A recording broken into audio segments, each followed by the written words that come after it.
habang napapanood mo to, may nangyayaring hindi mo napapansin. Hindi ka natatakot kasi hindi ka aware.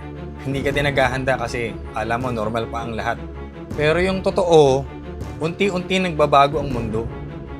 At hindi napapansin ng karamihan yan. Habang busy ka sa distractions, hindi mo alam may mga bagay na gumagalaw sa likod mo na hindi mo control. Hindi na to usaping kung sinong nakaupo. Hindi na to usapin kung sino yung gusto nyong iboto.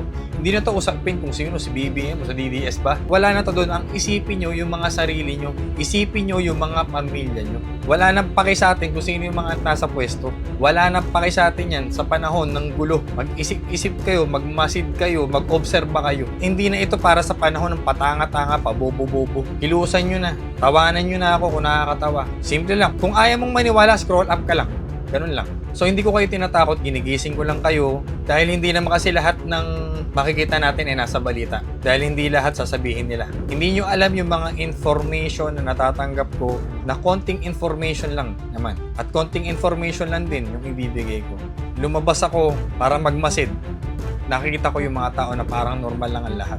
Kung mapapansin nyo, walang binubulgar ang matataas na network dito. GMA7 or ABS-CBN. Wala sa kanila sa mga pinopost nila na kung ano nangyayari ngayon. Hindi ba kayo nagtataka? So kaya kung matalino ka, magiging aware ka. Hindi ka paranoid, pero hindi ka rin bulag. So sa panahon na to, hindi sapat ang patanga-tanga, hindi sapat ang pabobo-bobo, hindi sapat ang pagiging mabait ka lang. Kailangan maging handa tayo.